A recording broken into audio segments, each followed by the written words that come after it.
Hey, what's happening, everybody? It's Nick from MagHub Monday here. I hope you're having a great time getting ready for the holidays and all.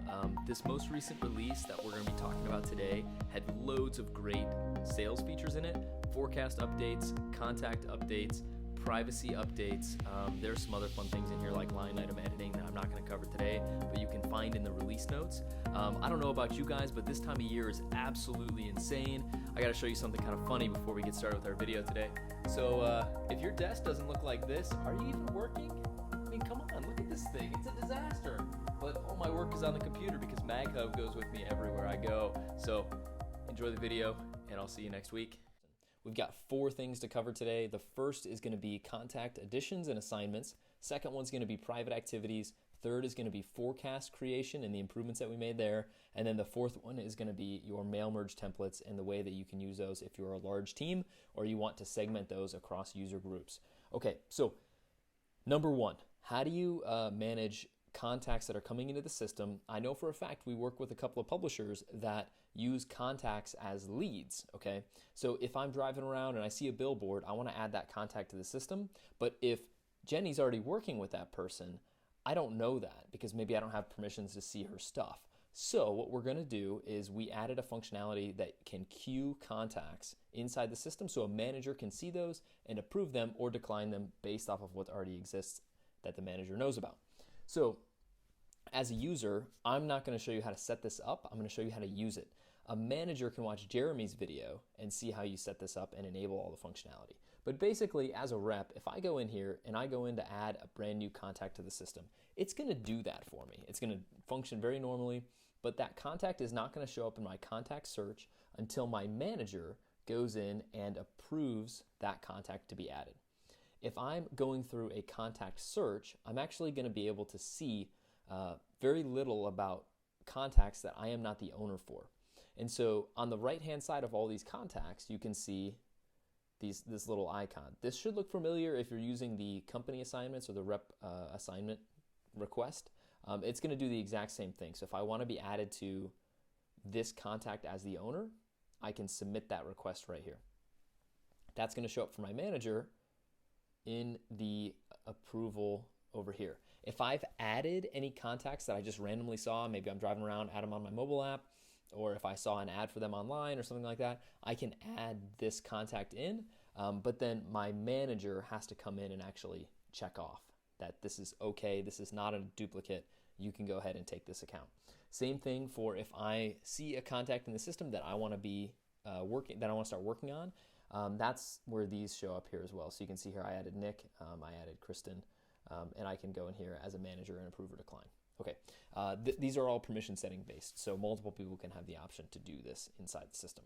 Number 2 is a privacy. So if I go in, usually this is for like, again, it might be a sales manager, it might be CEO. They work with or they talk to higher level folks, maybe at current clients that they don't want the team to see. So, hey, I met this guy at this fundraiser event and we talked about football, right? That's a great example that you don't really want the reps to see, don't really care for them to see. They probably don't want to see. And so the way that you can do that is you have to enable it as a user. So it's a user permission. And then when I click add call, add email, add to do, add note, I'm going to get this option at the bottom of this pop-up that lets me check this off as private. So I'm the only user that can see this note. Okay, so that's all I have to do to make that private. Number 3, forecasting. If I go into a company, say Cherry Lounge and Pit, I'm going to go in and I'm going to create a brand new opportunity for this group. Say I'm going to go sell them some ads. What I get here is very similar functionality that you're probably familiar with if you're using the forecasting. But I start to type stuff in. Let's just say new opportunity. Who's the owner? This is the rep that's on the account. What's the publication? All right. Then I can also say what are the issues? Okay, February, March, April, May. Great. But I also want to create an opportunity for another publication. This is a great way for you to add an opportunity that has print, digital, maybe even service components to the opportunity at the same time. So when I go add a new publication, I click here, add publication. Okay, same or maybe different, right? And I go add size, click through this, yada, yada, yada. put in my confidence level. And it's going to create multiple opportunities for this customer inside the system without having to click out and click in, click out and click in. We know that was kind of a pain in the butt. So we helped you out there. That's especially important as we're getting close to 2020. Everyone's trying to plan, trying to budget for 2020. So as you're going in and adding those opportunities, I hope we got that in there in time for you guys, so you're not 2 months ago saying, oh darn, MagHub, it's so annoying, I have to put in all this information one by one. If you waited and procrastinated, this time it did help you. It doesn't often, but this time it did. All right, mail merge templates, last thing on our list today. As a manager or as a user, you can actually go in and use these mail templates. You probably saw them. I rolled them out in one of our videos last week or the week before. But basically, as a user, I can send emails, one-off emails, directly to contacts by using these templates right here that my team has created for me. So maybe marketing as HTML designed these templates, made them really simple for me. I put in Kristen. I put in MagHub template. Hey, Kristen, hope you're doing well. Thanks for doing business with us, blah, blah, blah. Right? Here's all of the information that we have about Kristen. Okay, it mail merges just like this. But these templates, what you can do now, instead of just everybody having access to all of them, you can create permissions for them. So one team can see one template and another team can see another template, which makes it very clean to say, hey, this brand, it only sees these templates because that's all they really care about.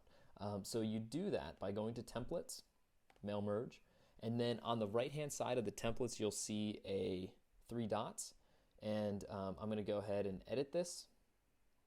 And inside the edit option, I have the ability to add a user group or add individual users to see this template. All right. Of course, I can edit it here as well. But the making sure that a certain user can see a template is really important. And using the user groups or the users here will help with that. This gets really annoying if you start to get 30, 40, 50 templates that you use on a regular basis. We actually have probably 25 right now that we use. So the fact that I can segment my templates, or Jenny can segment her templates, or Karen can segment her templates makes it very easy for us to operate. And we all have our own style of doing things. So of course we all have our own unique templates. Everyone here is a specialist.